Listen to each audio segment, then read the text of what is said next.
Mas esvaziou-se a si mesmo, vindo a ser servo, tornando-se semelhante aos homens. Esse é o texto que tem conduzido a nossa reflexão natalina nesse final de ano. Estamos chamando o nosso Natal esse mês de Natal da Kenosis, que é justamente a referência feita a esse trecho da carta aos Filipenses que eu acabei de ler. O ato de autoesvaziamento de Jesus. A encarnação, Jesus vindo, se tornando um de nós, Deus entre nós e um de nós. Se autoesvaziou. O verbo grego, skenosen, da onde vem a expressão kenosis, que significa autoesvaziamento, se refere a essa autolimitação de Cristo, esse autocondicionamento de Deus abrindo mão dos seus direitos e se tornando um de nós e sofrendo as humilhações e chegando até a mais profunda humilhação de ser morto como um criminoso. As pessoas mortas na cruz eram abandonadas lá, nuas. A gente vê aí os crucifixos com Jesus, aqueles trapos, mas não, era nu mesmo. Daí vinha toda a humilhação, toda a vergonha, toda a ignomínia, como o apóstolo Paulo fala. Eles eram abandonados na cruz, nus, até o mais profundo da sua humilhação. E foi assim que Jesus foi deixado ali, como um criminoso. E esse autoesvaziamento de Jesus é usado por Paulo em Filipenses como um modelo a seguirmos na nossa maneira de sermos cristãos, de vivenciarmos a fé cristã, de servirmos a Deus e de convivermos uns com os outros. Paulo diz, olha, só tem um jeito da gente fazer tudo isso, é fazer do jeito de Jesus. E qual foi o jeito de Jesus? Descer do trono, descer do altar, descer do degrau, abrir mão de direitos, agir pela graça, pela misericórdia. E Paulo diz aos Filipenses, façam desse jeito. E vai ser muito fácil vocês resolverem seus problemas de conflitos, seus problemas familiares, seus problemas nos locais de trabalho, seus problemas na comunidade de fé. Esse modelo do autoesvaziamento precisa ser seguido, porque é o modelo do reino de Deus. O modelo do reino dos homens é diferente. No modelo do reino dos homens, o exaltado acha que sempre será exaltado. No reino de Deus, só é exaltado quem se humilha. No reino de Deus, só vence quem anda a segunda milha, quem dá outra face, quem ora pelo inimigo. Qualquer outra reação que temos, o mal é que vence. Mas a única maneira do bem vencer é seguir esse projeto de autoesvaziamento que Jesus nos deixou. Então eu tenho dito aqui, não há outra maneira de comemorarmos o Natal a não ser seguindo essa trilha do autoesvaziamento. Assim como o Natal foi o autoesvaziamento de Deus a nosso favor para nos reconciliar com Ele, nós devemos seguir essa trilha e transformar a celebração de Natal numa grande celebração de autoesvaziamento, para agirmos com graça, agirmos com misericórdia, perdoarmos, servirmos uns aos outros.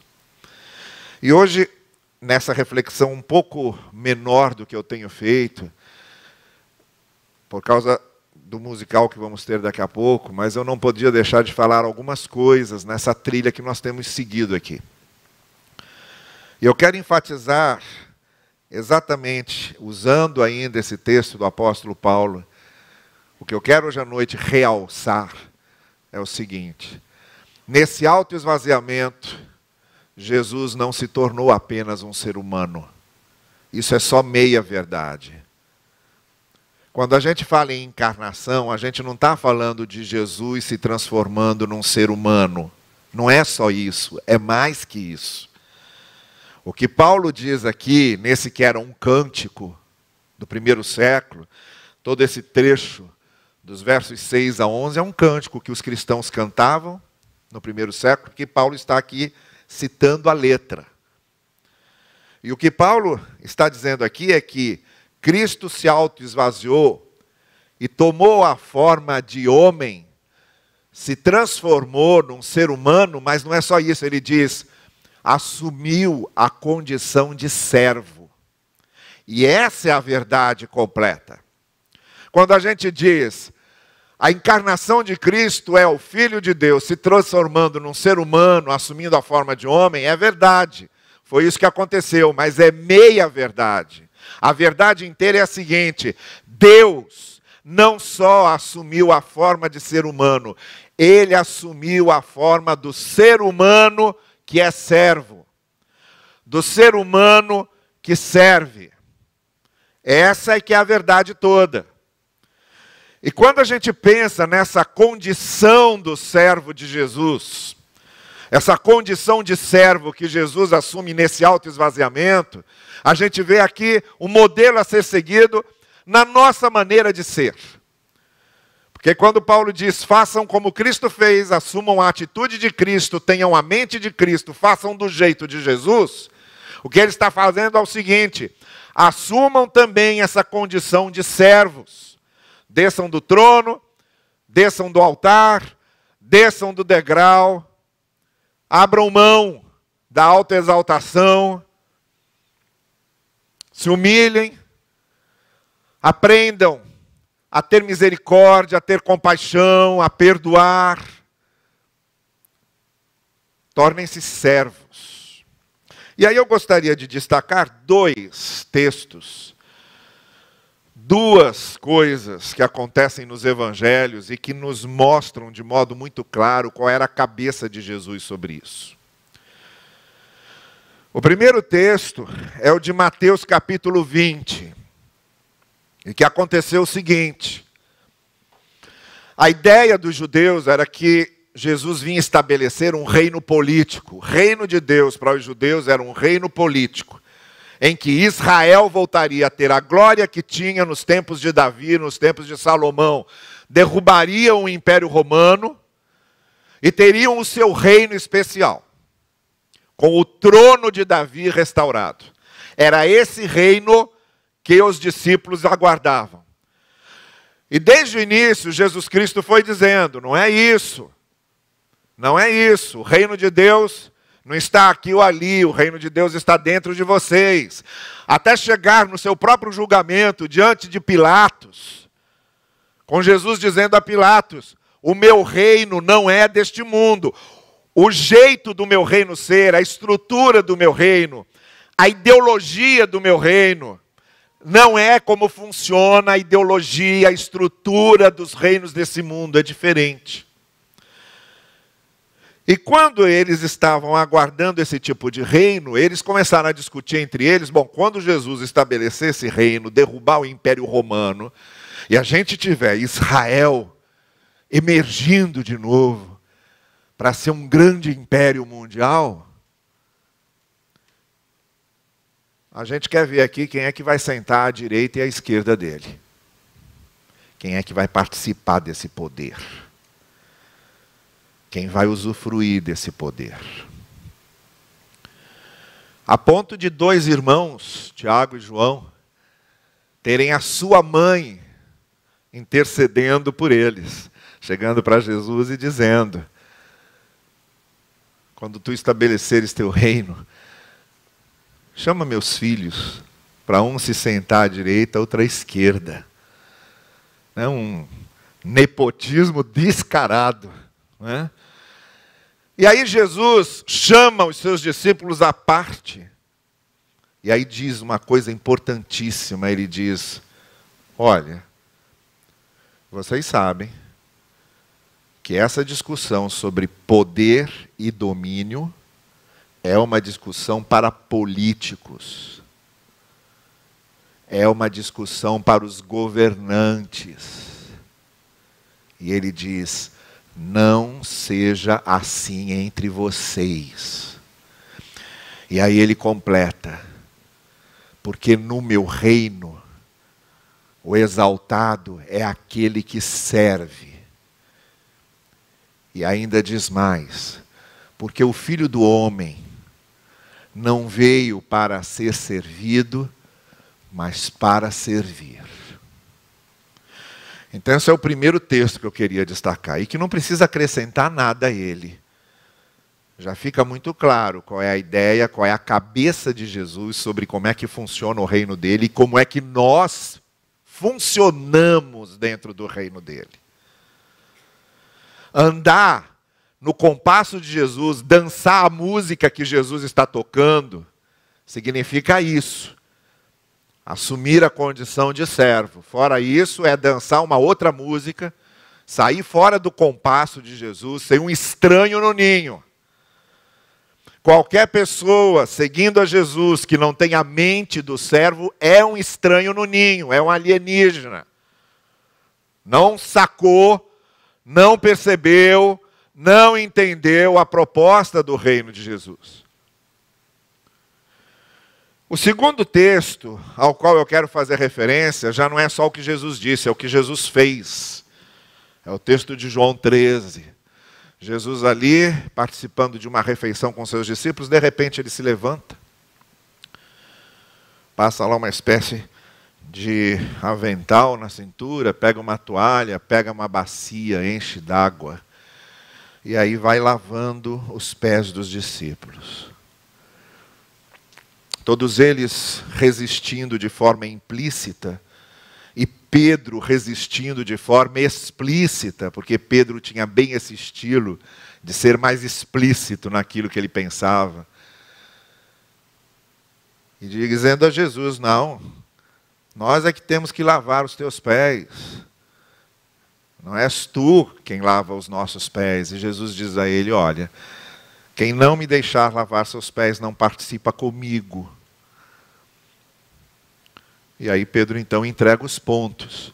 E depois de Jesus lavar os pés de todos os discípulos, de todos os apóstolos, ele se levanta e ele diz: vocês dizem que eu sou o mestre e senhor de vocês.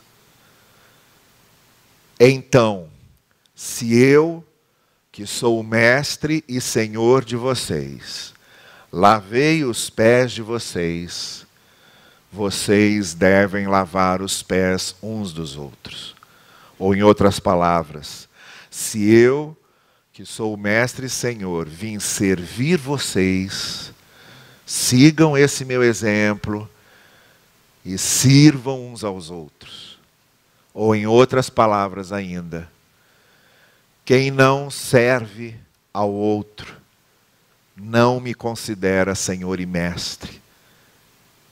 Ou ainda em outras palavras, vocês não confessam que eu sou o Senhor e Mestre de vocês nos seus hinos, nos seus cultos, nos seus cânticos, nos seus rituais, nas suas orações. Para mim, tudo isso é blá, blá, blá, se vocês não servem uns aos outros. Porque a única maneira nesse mundo de vocês confessarem que eu sou o Senhor e o Mestre de vocês é vocês servindo uns aos outros. Então são dois textos muito completos em si mesmos, e sobre os quais a gente não precisa acrescentar muita coisa. O que eu queria concluir com isso é o seguinte: está ali, no mesmo texto em que Paulo fala do autoesvaziamento, ele está falando da condição de servo que Jesus assumiu. Quando ele fala de encarnação, ele está falando de Jesus como servo. E da mesma forma, como não temos de que maneira falar de encarnação de Jesus sem falar em Jesus como servo, também não temos como falar de Natal sem falar em encarnação de Jesus e, por sua vez, sem falar em Jesus servindo e agindo como servo. O que significa que o Natal da Kênosis, o Natal do autoesvaziamento de Jesus, é o Natal do Deus que se encarnou para nos servir, para ser nosso servo, e que nos deixou esse exemplo e esse ensino como a única maneira de mostrarmos que Ele é o nosso Senhor e Mestre. Quando nós servimos uns aos outros, amamos e servimos com o nosso amor aos outros, somos misericordiosos e servimos com misericórdia aos outros, somos bondosos e servimos aos outros com a nossa bondade,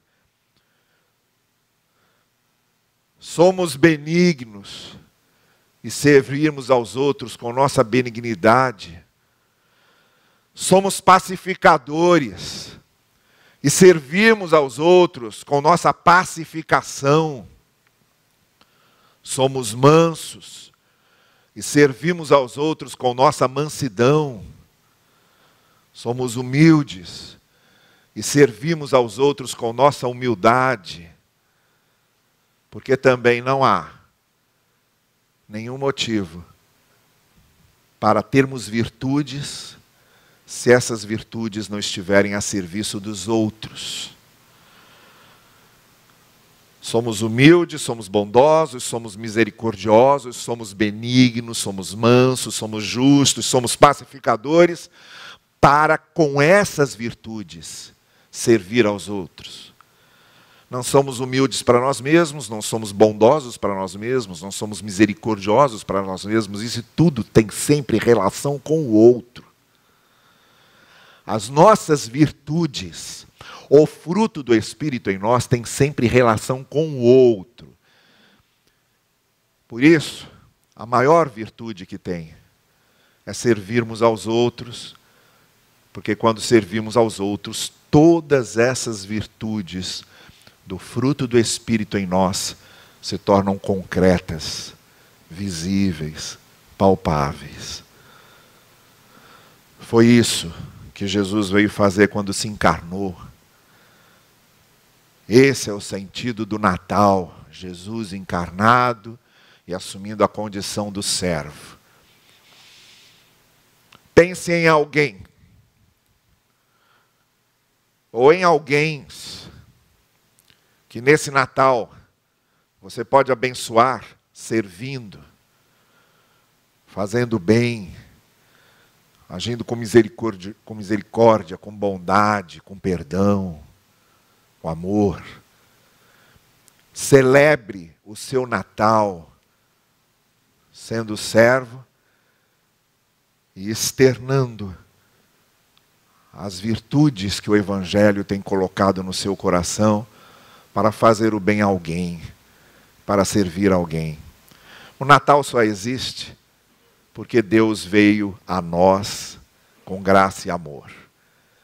O Natal só pode ser comemorado se nós vamos ao outro com graça e amor. Esse é o Natal da Kênosis. Que esse seja o nosso Natal da Kênosis. Que nesse Natal celebremos exatamente como Cristo fez, criando o Natal. E que o Senhor assim nos abençoe. Amém. A gente